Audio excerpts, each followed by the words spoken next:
여러분 안녕하십니까? 덕야청청 박이서 인사드립니다.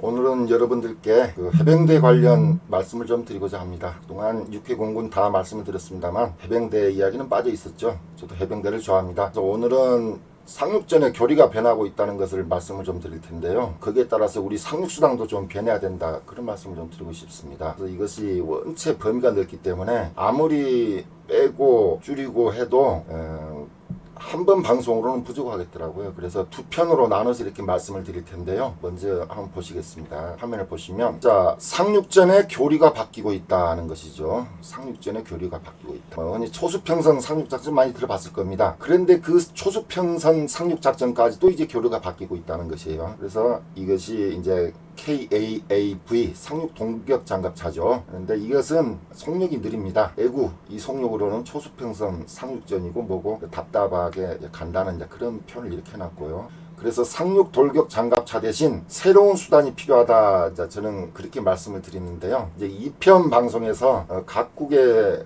그 상륙 수단이 어떻게 변해가고 있는가 한번 살펴보겠습니다. 우리는 지금 현재 KAAV 이 투 사업을 지금 진행 중이고 곧 도입될 예정으로 있습니다. 이게 코리아 앰비셔스 어솔트 비에클이라는 소리죠. 이것은 미국의 AAV를 면허 생산했던 것인데 이제 우리가 자체 개발한 차기 상륙 장갑차가 이제 나온다는 소리죠. 그 장갑차가 어떻게 변화되어 왔는지 한번 보시면, 자, 이거 보면 영화 더 퍼시픽에서 등장한 미 해병대 소속 LVT 이렇게 됐죠. 뭐 타라와섬 상륙 뭐 그럴 때 이 LVT가 처음 상용되었단 말입니다. 이것이 랭딩 비하이클 트랙 이렇게 됐다는 것이죠. 트랙이 달려있는 상륙 장갑차입니다. 이것이. 그리고 이것은 미 해병대 소속의 LVT-7인데요. 이거 많이 봤을 거예요. 그 전에 해병대 생활하신 분들은 이거 많이 봤고 우리도 화보에 많이 나왔습니다. 이걸 보니까 우리나라 해양 같아요. 이쪽에서 훈련하는 것 같고 여기도 좀 우리 군인들이 서 있는 것 같고 그러네요. 그 다음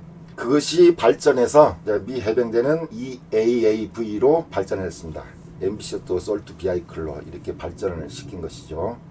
이것을 우리가 도입을 했죠. 그래서 이 앞에 있는 거 이거 많이 보셨죠? 이게 그림 그려진 거. 이것이 LVT-7이고요. 이것이 말하자면 구형 모델이고 이것이 KAAV입니다. 이것이 이제 신형 모델이었죠. 우연히 이렇게 같이 찍혀 있는 사진을 이렇게 보게 됐는데 현재 우리 해병대는 이 상륙 돌격 장갑차를 약 140여 대 정도 보유 중입니다. 그래서 미국 다음으로 가장 많이 보유한 국가인데요. 제 생각에 아마 조만간 미국을 제치고 이 트랙이 달린 AAV 계열로는 세계 최고로 많이 보유한 나라가 되지 않을까, 저는 그렇게 예상하고 있습니다. 다음 그림 보시면요. 미국은 AAV의 속도가 단점이었어요. 뭐 수중에서 뭐 11km, 12km밖에 안 나니까 그 속도를 개선시키기 위해서 익스페디셔너리 파이팅 비하이클 EFB라는 사업을 펼쳤는데 이것이 기존 미 해병대가 보유하고 있는 AAV보다 속도가 3배입니다. 3배. 그러니까 그 수중 속력이 30km를 약간 상회하는 그 정도입니다. 그래서 이렇게 파도막이로 그 물을 헤치고 나가는 장면인데요.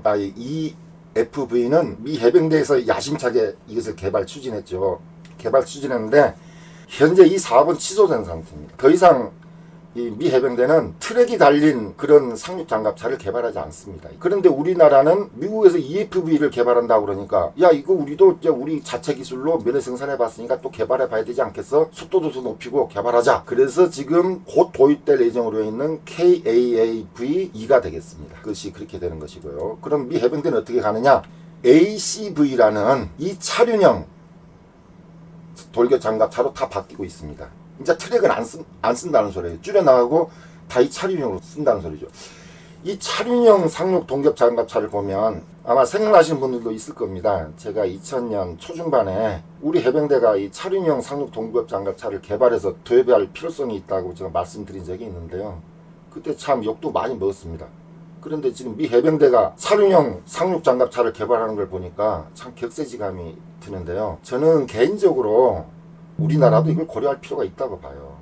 왜냐하면 미 해병대가 AAV하고 ACV 차륜형을 비교를 하는 걸 보니까 병력 수송 능력은 AAV가 높습니다. 거기는 21명을 수송할 수 있는데 이 차륜형 상륙 장갑차는 13명이거든요. 그런데 21명을 수송하려면은 거의 사람을 구겨 넣다시피 해야 되고, 이 13명을 수송하는 차륜형 장갑차는 인체공학적으로 돼서 거주 공간이 비교적 안락하다고 합니다. 그래서 장병들의 만족도가 높다고 합니다. 그 다음에 지뢰 폭발에 대한 방어력도 더 높고, 그 다음에 AAV가 알루미늄 합금으로 되어 있는 반면에 차륜형 ACV는 복합 장갑을 써서 14.5mm 탄까지도 다 방어할 수 있거든요. 그리고 육상에서의 속도는 100km 이상이고 수중 속력은 별 차이가 없습니다. 그래서 미 해병대가 다 이걸로 바꿔나간다는 것을 우리가 알 수 있고요. 자, 다음 화면 보시겠습니다. 이것이 이제 우리나라가 구상하는 초수평성 상륙작전인데요. 뭐 육해공 다 동원되는 것이죠. 그래서 현재 우리 KAAV 이 상륙 동격 장갑차가 발진하는 곳이 한 2.7마일 정도 됩니다. 이 정도에서 간다고 합니다. 이 정도에서. 그 다음 이제 차기 상륙 장갑차가 도입되면 약 25마일, 노티컬 마일이죠. 25마일 이 정도에서 이제 발진을 한다 그래요. LST 뭐 이쪽에서 이렇게 간다는 소리인데, 여기는 이제 막 LCAC, 그다음에 막 상륙중도 같이 가겠죠. 25마일이라는 소리는 무슨 소리냐면 배가 1노트로 1마일 간다는 소리입니다. 그러니까 25마일이면은 그 25노트의 속력으로 갔을 때 1시간이 걸린다는 소리거든요. 그런데 차기 상륙 장갑차는 수중 속력이 한 30km 이상 난다니까, 이것을 그 속도 환산을 해보면 한 15노트, 16노트 되거든요. 이 정도만 돼도 상륙 동력 장갑차는 굉장히 빠른 속력입니다. 그런데 15노트 속력으로 25마일에서 발진을 한다. 그렇게 되면 여기서 뭐 내리는 시간, 또 파도가 또 있고 그러면 또 시간이 지체될 수 있겠죠. 약 2시간 정도를 해병대원들이 이 상륙 돌격 장갑차에서 기름 냄새 맡아가고 깜깜한 그 속에서 그 위에 천장에서 물 뚝뚝 떨어지는 것을 감수해 가면서 흔들리는 그 장갑차 안에서 2시간을 가야 된다는 소리예요. 이렇게 되면 해안에 상륙했을 때 이미 전투력을 제대로 발휘하기 어렵다는 그런 연구도 있습니다. 그래서 좀 보다 안락하게 해병대원들을 수송을 해야 되는 것인데, 이 차기 상륙 장갑차 V2 이 모델이 이거거든요.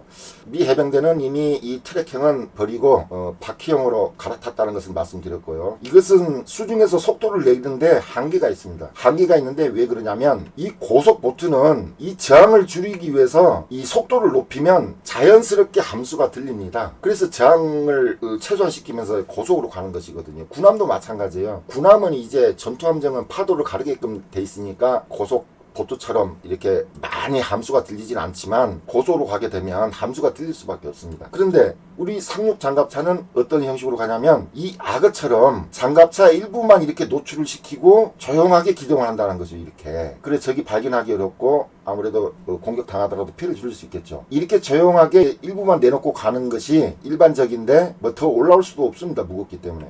악어는 이렇게 가죠. 이만큼만 내놓고 이제 헤엄을 안 쓸 때는 이렇게 걸어가더라고요, 악어들이. 하지만 물속에는 이만큼 잠겨 있어요. 우리 상륙 장갑차도 보면 이 정도만 물 밖으로 나와 있지 물속으로 잠긴 것은 이만큼입니다. 그렇기 때문에 이 파도막을 펼치더라도 속도를 증가시키는데 한계가 있다는 소리입니다. 그 다음에 이 내부 승무원 3명하고 21명이 탈 수 있다 그러거든요. 완전무장 해병. 그런데 21명은 과거의 이야기고, 지금은 우리 장병들의 체형이 커졌기 때문에 18명 정도만 탑승한다고 합니다. 18명 정도. 예, 그렇다는 것을 말씀드리고요. 그래서 이렇게 타면 뭐 깜깜하고 이렇게 이제 여기도 앉아야, 빠짐없이 앉아야 18명, 21명이 되겠죠. 서로 마주보고 앉으면 18명 정도 되겠네요. 그 다음에 이 위에서 물이 뚝뚝 떨어지고 여기 타고 있는 장병들은 굉장히 불안할 겁니다. 저게 포탄을 맞을까, 이게 침수나 되지 않을까 굉장히 불안하겠죠. 그리고 이게 상륙 훈련을 마치고 오면 이렇게 해수를 배출시켜줘야 되고요. 그 다음에 빠짐없이 또 이렇게 세척을 해줘야 됩니다. 깨끗한 청수로 이렇게 다 세척하고 있는 모습인데, 제 생각에 초수평성 상륙작전이라는 것도 미 해병대는 초수평성 상륙작전을 완전히 폐기하진 않았지만 그렇게 크게 고려하고 있지 않은 상태입니다. 그래서 우리 해병대도 과거처럼 뭐 초수평성 상륙작전을 그렇게 많이 강조하고 있지는 않아요. 예, 우리 그렇다는 것을 이제 이번 시간에 살펴봤고요. 궤도형 KAV 이 모델 가지고는 고속으로 항해할 수 없고 여러 가지 문제점이 있다. 저는 그것을 일단 이번 시간에 말씀드리고, 다음 시간에는 그러면 그 대체 수단, 어떻게 하면 우리 해병대원들을 보다 안전하고 효과적으로 막강한 화력하에 적 해안으로 상륙시킬 수 있을까, 그 방법에 대해서 한번 살펴보도록 하겠습니다. 시청해 주셔서 감사합니다. 이번 시간 이걸로 마치겠습니다.